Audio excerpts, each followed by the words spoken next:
Ma mère m'a dit, cette fois j'y vais. Je serai de retour vers 5 heures. Je lui ai dit au revoir, je l'ai entendu partir. J'ai appuyé sur lecture, je me souviens, j'écoutais de la musique sur mon ordinateur. Et j'ai entendu une explosion. J'ai su tout de suite que c'était une bombe. Malte, le 16 octobre 2017. La journaliste Daphne Caruana Galizia est tuée dans un attentat à la voiture piégée.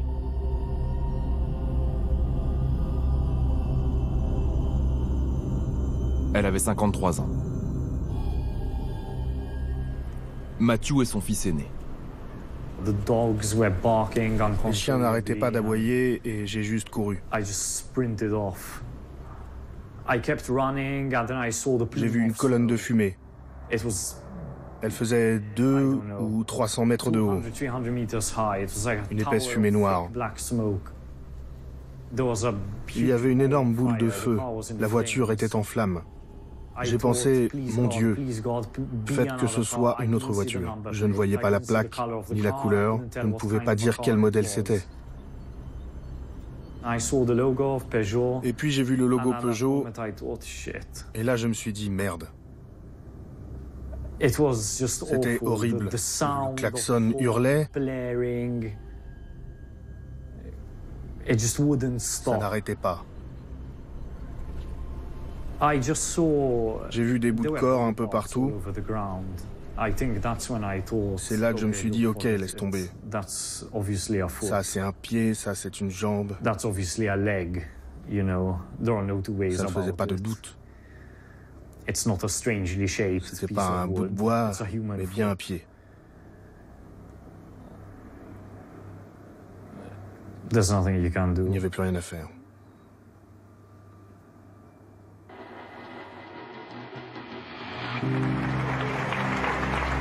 À Malte, l'émotion est immense. Autour de la dépouille de Daphne Caruana Galizia, des milliers d'anonymes se réunissent.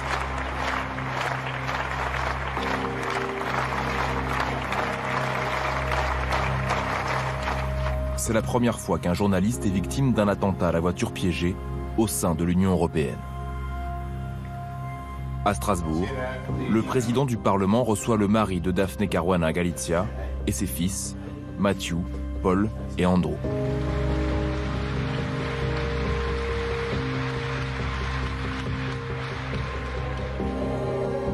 Daphne, comme tout le monde l'appelait à Malte, était devenue une icône.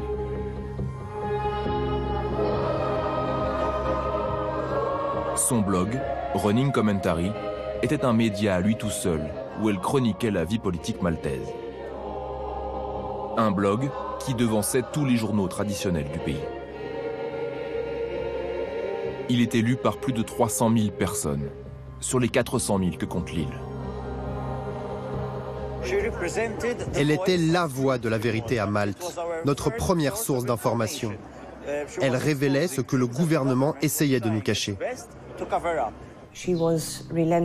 Elle était tenace, elle était intrépide. Rien ne pouvait arrêter Daphne.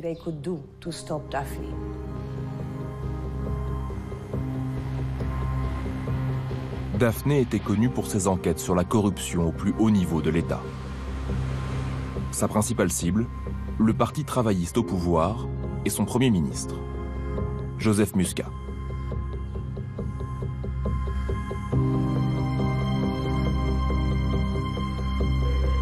Quelques mois avant sa mort, elle avait révélé l'existence des sociétés offshore de plusieurs membres du gouvernement.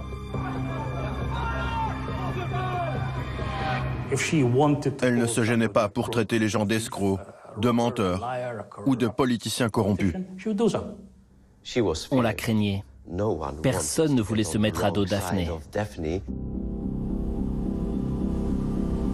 En faisant le tour de la voiture, je me suis dit, ces bâtards. Elle a été tuée à cause de ce qu'elle écrivait, évidemment. Ils l'ont tuée. C'était le seul moyen.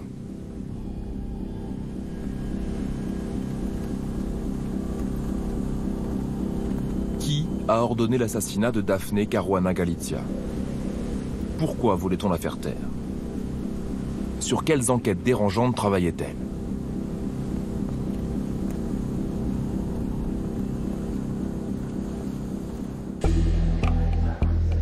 Pour répondre à ces questions, l'organisation Forbidden Stories a réuni 45 journalistes d'investigation de 15 nationalités.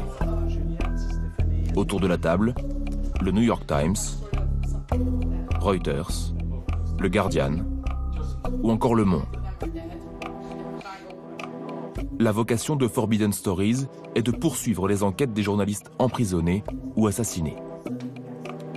Tous ensemble, nous avons donc repris le travail de Daphne là où elle l'avait laissé.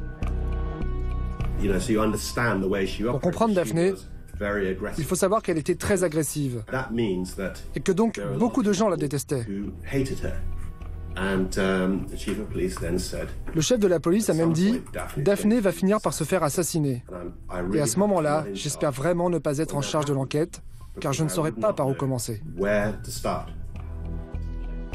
Nous avons eu accès à ses sources, au contenu de son téléphone, aux documents confidentiels sur lesquels elle travaillait au moment de son assassinat. Ce sont des documents internes datant de mai 2017. Les emails plus les pièces jointes, on parle de plus de 100 000 fichiers. Daphne menait de front des dizaines d'investigations sur la corruption, l'évasion fiscale ou l'argent sale de certaines dictatures. Durant plus de 5 mois, nous avons enquêté sur ces pistes. C'est une matière considérable qu'elle laisse derrière elle. L'idée, c'est vraiment de poursuivre son travail.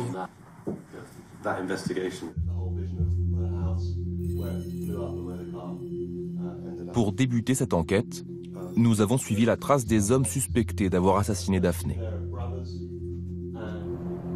Le 4 décembre 2017, les forces spéciales maltaises lancent un raid dans la zone portuaire de Marsa. 3 personnes sont arrêtées. Vincent Muscat, George De Giorgio et son frère, Alfred De Giorgio. La journaliste Caroline Muscat était une amie de Daphne. Elle connaissait de réputation les suspects. Des hommes soupçonnés par le passé de braquage de banque. Ces hommes étaient au chômage, mais ils possédaient des bateaux, des voitures de luxe. Ils vivaient une vie confortable en toute tranquillité. Tout le monde savait qu'ils étaient protégés. Tout le monde savait qu'ils étaient dangereux. Nous avons eu accès au compte-rendu de l'enquête de police. Elle retrace la manière dont aurait été préparé l'assassinat. Les inspecteurs maltais, avec l'aide du FBI, ont pu déterminer les déplacements des 3 suspects grâce aux données de leur téléphone portable. Tout commence le 5 octobre 2017, 11 jours avant l'assassinat. L'un des accusés est localisé dans la ville de Bidniya, où habitait Daphne. Il s'agit d'Alfred De Giorgio. Son téléphone sera repéré à 9 autres reprises jusqu'au jour de l'assassinat. Charles Samout habite sur les hauteurs en face de chez Daphne.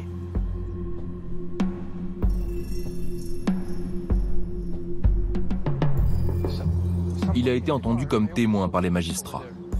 Dans les semaines qui ont précédé le meurtre, il a vu à plusieurs reprises la même voiture stationnée en bas de chez lui. C'était bizarre parce que c'était une voiture de location. Si ça avait été des touristes, ils n'auraient pas été là pendant 2 ou 3 semaines. Ils seraient venus 1 ou 2 fois. C'était vraiment étrange. Ils la surveillaient, c'est évident. Ils avaient bien fait leur devoir. Ils connaissaient sa voiture, ses déplacements.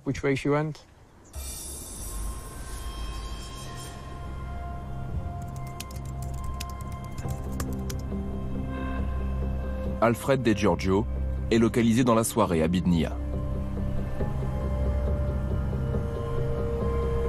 Selon les enquêteurs, c'est à ce moment-là que la bombe a été placée sous le siège de la voiture de Daphné.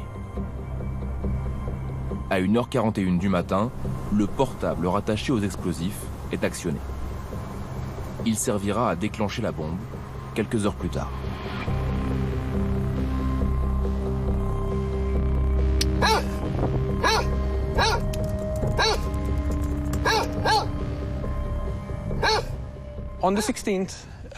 Le 16, la voiture était là-bas, juste à l'angle. Je l'ai vue à 9h du matin. Je suis ressorti à midi pour prendre le courrier et elle était encore là. Ma femme est sortie à 14h30, elle était encore là. L'explosion s'est produite à 3h. Après ça, nous ne l'avons plus jamais revue. C'est comme ça qu'on a fait le lien. À quelques dizaines de mètres de là, les policiers ont découvert un mégot de cigarettes. Dessus, l'ADN d'Alfred De Giorgio. La police a trouvé le mégot par là. Ils devaient la surveiller d'ici. Il y a une vue parfaite sur la maison, le champ et la route.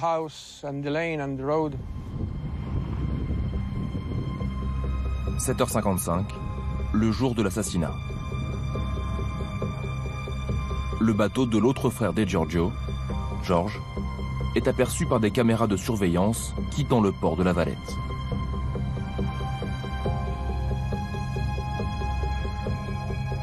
Il va rester au large jusqu'à 14h52, où il est filmé de nouveau à l'entrée du port.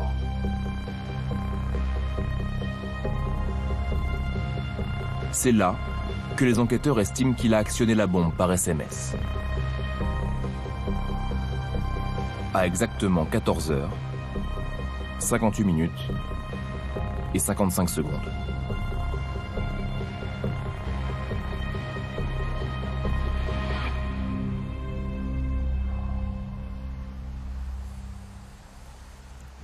Ce jour-là, Franz Sant arrivait en voiture, en face de Daphné. Il a été le premier témoin de l'attentat. J'ai vu une petite explosion, des débris ont été projetés, et puis je l'ai vue elle. Je ne l'ai pas reconnue, elle était paniquée, mais toujours consciente. Quelques secondes après la première explosion, une deuxième, beaucoup plus violente, a pulvérisé la voiture de Daphné.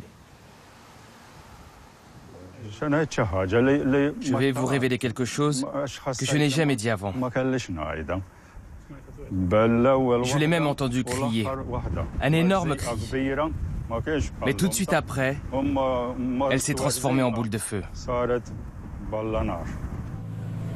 Selon les policiers, quelques minutes après avoir actionné la bombe, George De Giorgio rentre au port.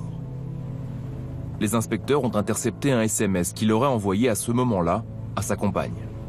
« Achète-moi du vin, mon amour. » D'après l'enquête de police, les suspects auraient été alertés à l'avance de leur arrestation. Je pense que les gens qui ont été arrêtés ont été embauchés pour commettre ce meurtre. Ma mère n'avait jamais écrit sur eux. Elle n'enquêtait pas sur le crime organisé. Ils n'avaient pas de raison d'avoir une dent contre elle.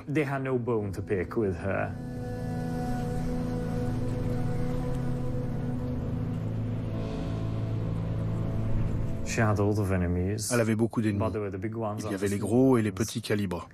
Les petits étaient du genre à passer des coups de fil méchants. Les gros calibres sont ceux qui ont pu payer pour mettre une bombe sous sa voiture.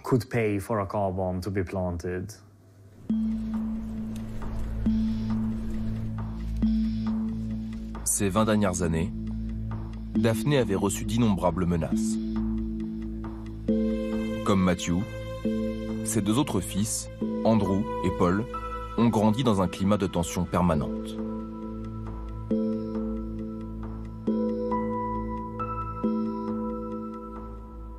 Un de nos chiens a été égorgé sur le pas de notre porte. 2 autres ont été empoisonnés. On a mis 2 fois le feu à notre maison. Le but était clairement de tuer notre mère. Les gens lui rentraient dedans en voiture, la menaçaient de mort au téléphone. Des membres du gouvernement la harcelaient lorsqu'elle sortait dans la rue. C'était sans fin. Toutes les occasions étaient bonnes pour menacer, harceler et rabaisser notre mère.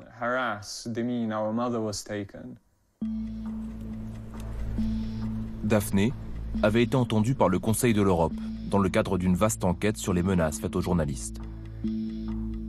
Nous diffusons son témoignage audio pour la première fois. Nous sommes 10 jours seulement avant son assassinat. The most aggressive tools which the Labour Party and the government tries to use against me, which is the one of social ostracism and alienation. Greatest difficulties I encounter come from the fact that they have made me into what in effect is a national scapegoat. You know, it's like constant propaganda against me. I got used to it, like, you know, like a scar forms around the room. But my biggest concern is that because people see what happened to me, they don't want to do it. It scared others off. People are afraid of consequences.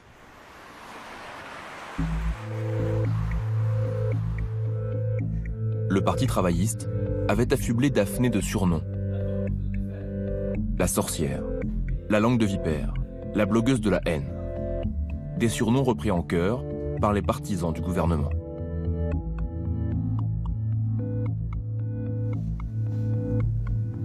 Son principal détracteur, un député, Glenn Bedingfield. Une pièce maîtresse du Parti travailliste au pouvoir. Vous êtes un proche collaborateur de Joseph Muscat, l'actuel Premier ministre. C'est un bon ami aussi. Nous nous connaissons depuis 1992. Nous avons toujours été proches. Glenn Bedingfield est un homme politique, mais aussi un blogueur. Il écrivait presque un brûlot par jour contre Daphné. La traitant de folle, ironisant sur ses kilos en trop, et incitant ses 80 000 lecteurs à la prendre en photo dans les lieux publics. Ce blog, il l'a démarré alors qu'il était conseiller du Premier ministre, Joseph Muscat.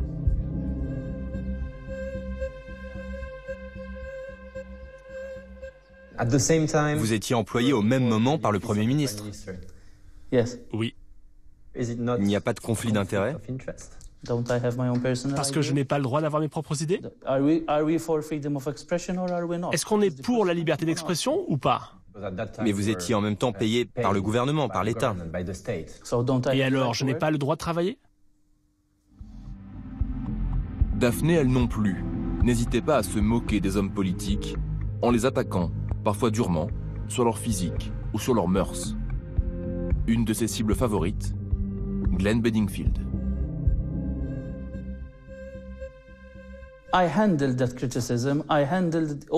J'ai encaissé ces attaques contre moi, contre ma famille, contre mes amis. Je ne disais pas « c'est injuste ». Non, je répondais « toute action mérite une réaction proportionnée. On vit dans un pays libre ou non? On est pour la liberté d'expression ou pas ?» N'était-ce pas du harcèlement de votre part? Donc ce serait du harcèlement de la part du Parti travailliste, mais pas de sa part à elle. Là, vous prenez parti. Selon vous, qui a commandité cet assassinat? Qui vous dit que ça a été commandité? Vous savez, les politiques combattent les mots avec les mots, pas avec des bombes. Au moment de sa mort, Daphné avait 47 procédures judiciaires contre elle, dont une très large majorité initiée par des membres du Parti travailliste et du gouvernement.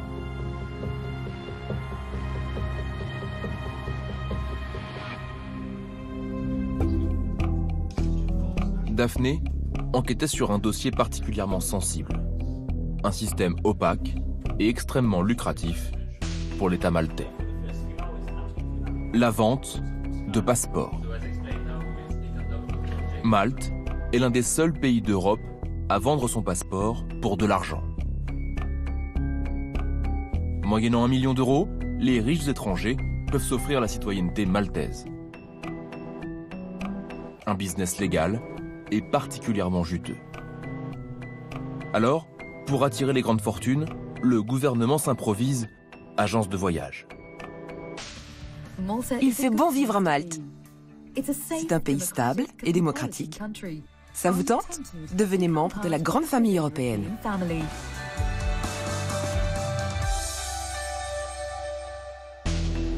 L'argument de vente, c'est la citoyenneté européenne.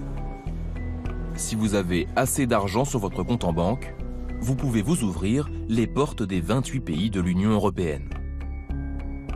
Y faire du business librement. Et le nec plus ultra pour les hommes d'affaires, voyager sans visa dans 168 pays. Pour faire la promotion des passeports, il existe des salons à travers le monde. Cette fois, le Grand Raout a lieu à Dubaï.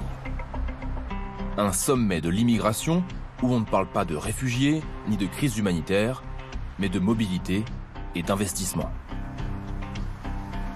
Bienvenue dans les coulisses de la mondialisation. Ici, se côtoient des avocats, des gestionnaires de fortune et des responsables politiques. Toute la force de vente de l'industrie du passeport. Si vous voulez prendre 10 passeports aujourd'hui, vous pouvez, pour vulgariser un peu la chose, c'est comme une carte de crédit. S'il y en a une qui ne marche pas, il y en a un autre qui marche. Les passeports, le nouveau jouet des ultra-riches pour voyager dans un monde sans frontières. Comme au Monopoly, il y a les pays pas chers, les Caraïbes à partir de 250 000 euros, et puis les pays plus huppés, comme Malte. Pour faire la réclame, le gouvernement a nommé un haut fonctionnaire, Jonathan Cardona. Il parcourt le monde pour convaincre des millionnaires d'acheter la citoyenneté maltaise. Quel genre de personnes vous voulez attirer? Des personnes qui ont beaucoup d'argent, qui peuvent apporter quelque chose à notre pays. Donc ça crée des emplois? Oui, ça en crée. Pour être honnête, plus que je ne le pensais. Et vous avez des contrôles stricts? Oui, nous avons des contrôles stricts que nous améliorons sans cesse. Si des individus font l'objet d'enquêtes ou ont un passé criminel, nous ne les acceptons pas.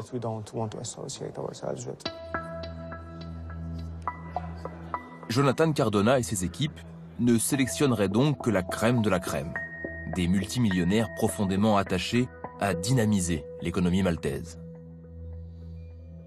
Mais derrière cette belle promesse, n'existe-t-il pas des intérêts cachés à s'offrir un passeport maltais?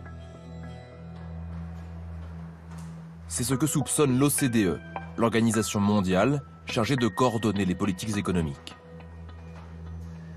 Depuis plus d'1 an, son directeur de la fiscalité, Pascal Saint-Amand, analyse les dangers de la vente de passeports. On voit bien les risques qui sont afférents de pouvoir contourner des règles sur l'embargo, par exemple, ou de dissimuler non pas son identité, mais sa nationalité, et à des fins fiscales ou à des fins de blanchiment d'argent. Dans ses enquêtes, Daphné dénonçait l'opacité de l'industrie du passeport. Et en particulier, le peu d'informations disponibles sur les acheteurs. Avec nos collègues du Monde et de Radio France, nous avons repris son travail et passé en revue la liste de tous les acheteurs. Au total, plus de 2000 noms dont il a fallu vérifier les identités et le passé. Dans l'équipe type des nouveaux citoyens européens, Dimitri Vassiliev, le vice-président du club de foot de Monaco, William Herbey, un financier de Wall Street qui a obtenu son passeport malgré ses démêlés avec la justice américaine. Ou encore Liu Zhongtian, un milliardaire chinois qui a fait fortune dans l'aluminium et a été suspecté de contourner les barrières douanières aux États-Unis. Seul Dimitri Vassiliev a répondu à nos questions. Le dirigeant russe de l'AS Monaco se dit fier d'être un citoyen maltais et de partager les valeurs du pays.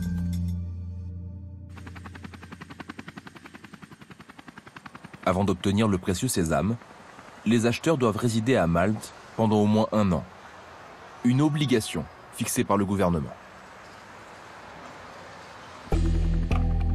Alors pour répondre à la demande, un peu partout à Malte, les immeubles s'emboîtent comme des Legos. Mais ces logements sont-ils vraiment occupés? Nous avons récupéré le contenu du téléphone de Daphné. Elle avait identifié les adresses de certains millionnaires. Comme celle-ci. Pas vraiment le grand luxe. Ou celle-là. Devinez qui y vivait. Monsieur Liu, le roi de l'aluminium.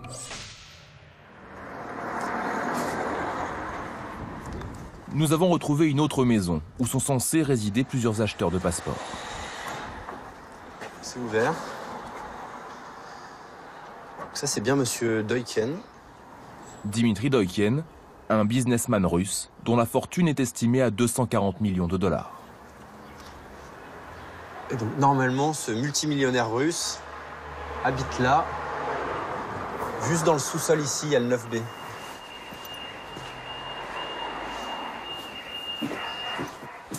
Voilà, il y a un mur derrière la fenêtre.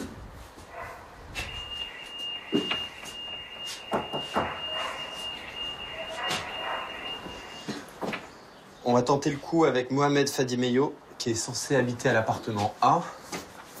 Donc ça, c'est le... Eh ben, c'est au même endroit. 9A, 9B, eh oui. Une porte pour 2 millionnaires, c'est la coloc à la maltaise. On est peut-être tombé le mauvais jour. Alors, on est allé demander aux voisines. Good evening. Désolé de vous déranger. Vous connaissez cette personne? Il vit dans notre quartier? Oui, là, juste en face. Il n'y a personne en face. Personne?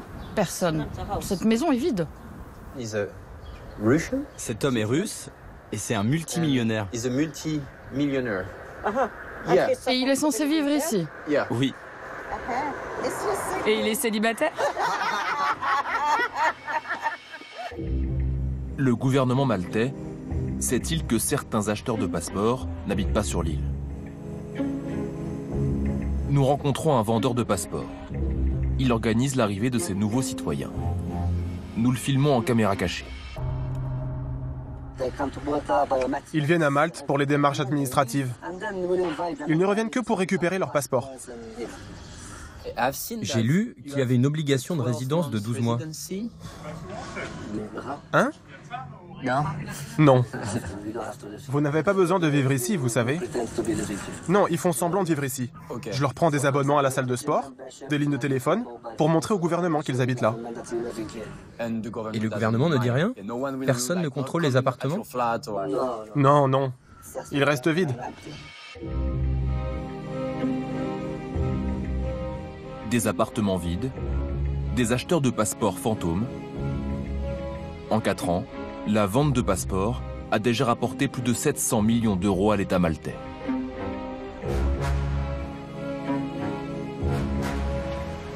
Daphné enquêtait sur ces flux d'argent étrangers. Elle soupçonnait un système de corruption au sommet de l'État. Elle avait prouvé que le directeur de cabinet du Premier ministre, Keith Schembri, avait des sociétés cachées au Panama et aux îles Vierges britanniques. Ces publications ont déclenché plusieurs enquêtes de l'agence anticorruption maltaise. Au cœur de cet organe de lutte contre le blanchiment d'argent, un homme, Jonathan Ferris. Il supervisait une des équipes qui enquêtait sur les sociétés offshore du directeur de cabinet du Premier ministre. Selon lui, il a été renvoyé parce qu'il en savait trop. Je ne suis pas un novice en matière d'enquête financière. J'ai passé 6 ans dans la police. Je sais de quoi je parle. Selon vous, Pourquoi vous avez été renvoyé? Je pense que j'ai été renvoyé car j'étais une menace pour eux. C'est qui eux? J'étais une menace pour l'agence anticorruption. J'ai vu des choses que je ne peux pas dévoiler.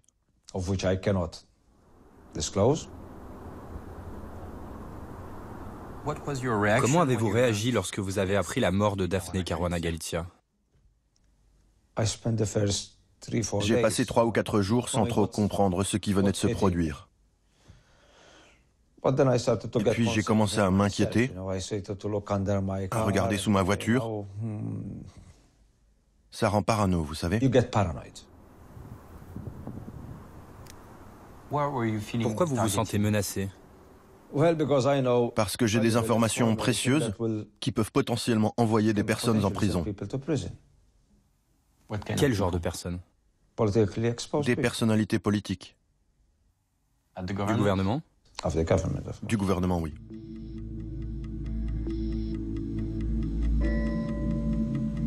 Jonathan Ferris et ses collègues avaient rédigé plusieurs rapports explosifs sur des membres du gouvernement. Nous nous sommes procuré l'original de l'un de ces rapports. Il vise le directeur de cabinet du Premier ministre, Keith Schembri. L'agence anticorruption le soupçonne d'avoir touché des rétrocommissions sur la vente de passeports. On vous explique ce petit tour de passe-passe. Un agent agréé par l'État, Brian Tona, a vendu des passeports à 3 citoyens russes. Comme le veut la loi, ils ont payé des commissions à sa société. Mais étrangement, ils ont également versé plus de 168 000 € sur le compte d'une société offshore basée aux îles Vierges britanniques. Son propriétaire? Brian Tona, le vendeur de passeports. Cette société offshore a elle-même transféré 100 000 € sur un compte à Malte, qui appartient à devinez qui? Keith Schembri, le directeur de cabinet du Premier ministre.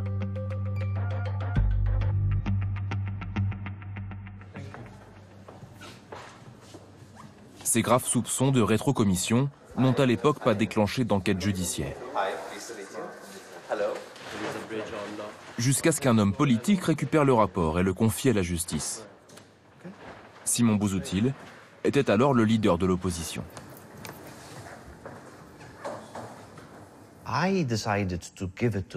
J'ai décidé de le donner à un magistrat, parce que j'étais furieux que personne ne fasse rien. L'agence anticorruption savait que rien n'était fait. Le commissaire de police aussi savait et n'agissait pas. C'est pour ça que je l'ai donné moi-même à un magistrat. Le directeur de cabinet du Premier ministre a toujours affirmé que ces virements étaient en fait le remboursement d'un prêt personnel. Je m'attendais à ce que le Premier ministre renvoie son directeur de cabinet immédiatement et qu'il assume la responsabilité, car c'est lui qui l'a nommé. Mais le problème, ce n'est pas seulement le directeur de cabinet. C'est le Premier ministre qui ne veut pas lutter contre la corruption.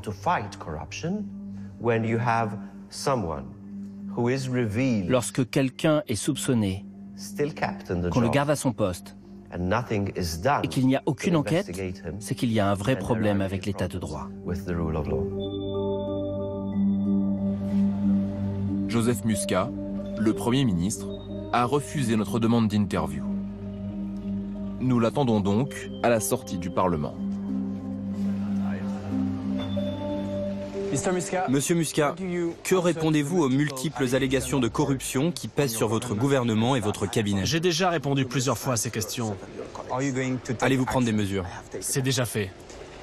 Quelles mesures allez-vous prendre, monsieur Muscat? C'est une question de la part de 18 médias internationaux. Vous n'avez qu'à lire la presse.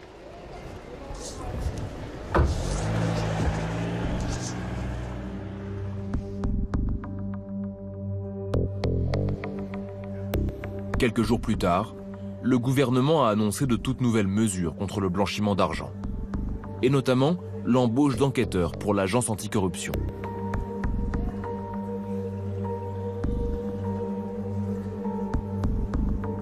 Face à l'avalanche de révélations touchant le gouvernement maltais, et après l'assassinat de Daphne Caruana Galizia, des députés européens se sont mobilisés.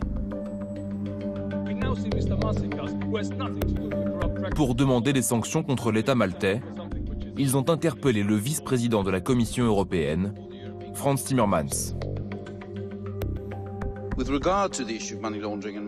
Concernant les problèmes de blanchiment d'argent à Malte, d'après nos analyses, et j'insiste, il n'y a pas d'inquiétude particulière. Nous avons sollicité Frans Timmermans, qui a décliné notre demande d'interview. Nous allons donc à Bruxelles, à une conférence de presse sur l'état de droit en Europe. On a bien failli ne pas reconnaître Frans Timmermans avec sa barbe.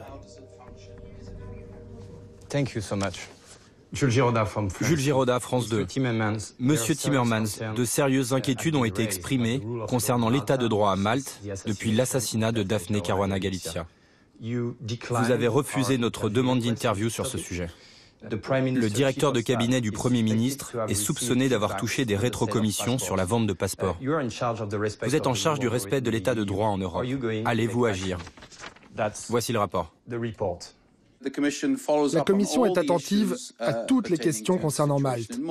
Vous me demandez s'il y a des motifs de sanctions. À ce stade, il n'y en a pas. Mais nous continuons de surveiller la situation. Si à un moment nous estimons qu'il y a des raisons d'agir, nous n'hésiterons pas à proposer des sanctions. Nous agirons s'il le faut. Je m'y engage fermement.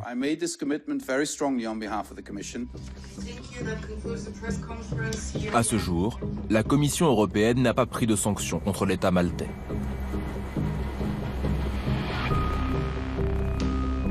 À la fin de notre enquête, nous recueillons des témoignages troublants sur un membre du gouvernement. Un homme politique sur lequel Daphne avait justement travaillé. Le ministre de l'économie, Chris Cardona.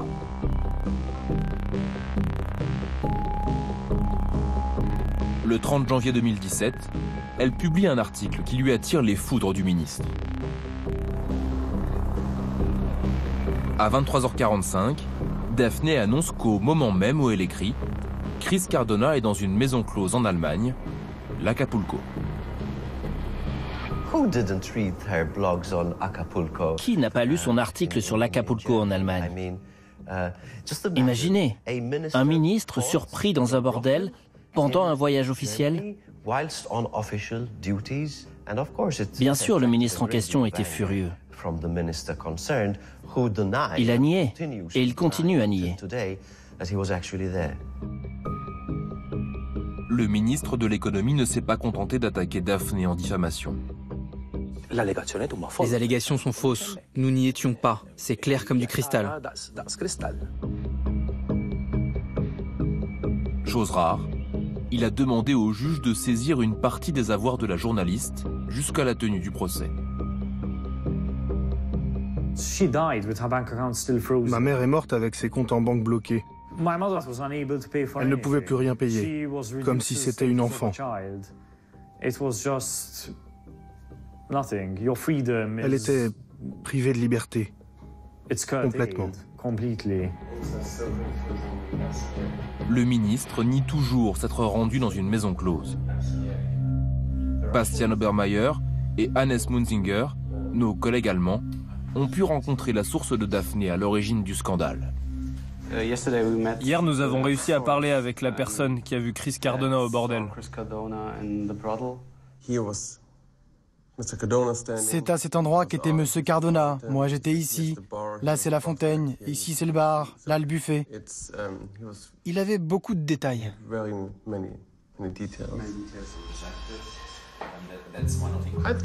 Je pense qu'il fait partie de l'histoire maintenant. Il a peut-être menti. En tant que ministre, c'est un parjure. On ne peut pas ignorer cette piste.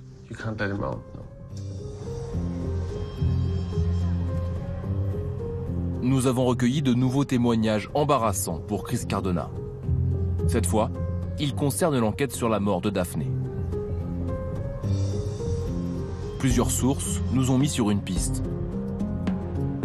Pour la suivre, il faut traverser l'île jusqu'à un petit village du sud du pays, Sigiwi.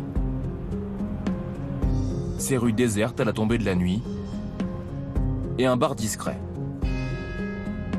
le Ferdinand. nous nous y rendons avec Sylvain Tronchet, un journaliste de Radio France, équipé d'une caméra cachée.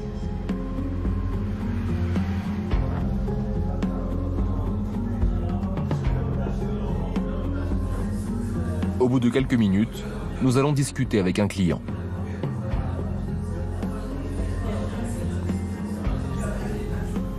Il nous explique venir ici tous les jours. Nous abordons avec lui l'affaire Cardona. Il y a un homme politique qui est allé dans une maison close, non? Cardona, il boit avec nous ici. Il vient ici? Oui. Il est du coin? Oui, il vient tous les samedis et tous les dimanches. Il y a la journaliste qui est morte à Malte, Caruana Galizia. 3 personnes ont été arrêtées. Et ces hommes, ils venaient ici aussi? Oui, oui. Dans le même bar? Dans le même bar. Et ils connaissent l'homme politique, Chris Cardona? Oui. Et vous les avez vus ensemble? Oui, oui. Plusieurs fois? Ensemble, en train de boire des verres. Ils étaient ensemble avant ou après le meurtre? Avant, oui. L'un d'entre eux était là la veille de son arrestation. Le lendemain, il a été arrêté à Marsa. Nous avons recueilli un autre témoignage par l'intermédiaire d'un membre de l'opposition. Cette source affirme avoir vu l'un des suspects, Alfred De Giorgio, en compagnie de Chris Cardona, dans le même bar, en novembre 2017, soit à peine 1 mois après l'assassinat. D'après nos informations, la justice aurait été alertée sur les fréquentations du ministre. Mais Chris Cardona n'a à ce jour pas été entendu par la police. Nous avons sollicité le ministre. Il assure n'avoir jamais eu de rendez-vous avec l'un des suspects. Mais il ajoute ne pas se souvenir s'il a pu avoir une discussion avec l'un d'entre eux. À l'occasion d'un meeting, nous retournons interroger le Premier ministre, Joseph Muscat.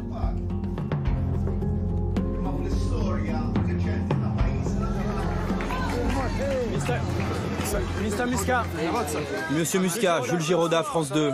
Selon nos informations, votre ministre de l'économie aurait été vu avec certains des suspects de l'assassinat de Daphne Caruana Galizia. Vous n'avez qu'à publier cette information. Étiez-vous au courant de cette information?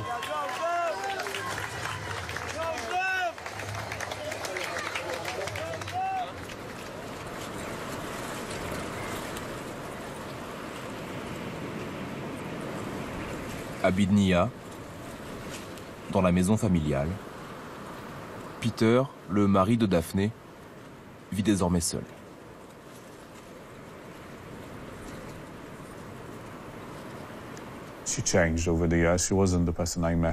Elle avait beaucoup changé.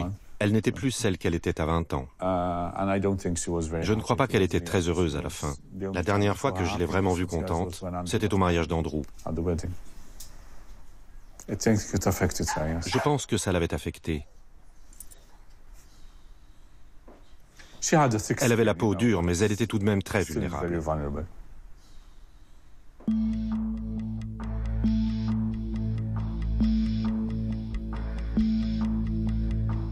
Matthew, Paul et Andrew vivent désormais loin de Malte, avec le combat de leur mère en héritage.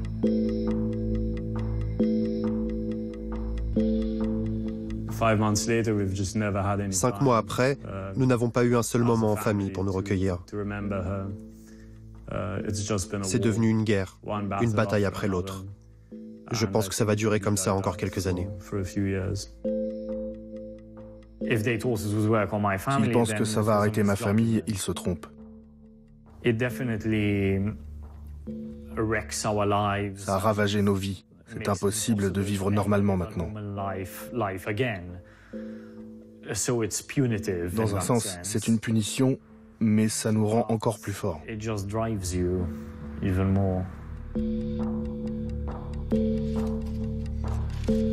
Nous n'avons pas refermé les carnets de Daphné. Ils recèlent encore beaucoup d'autres vérités.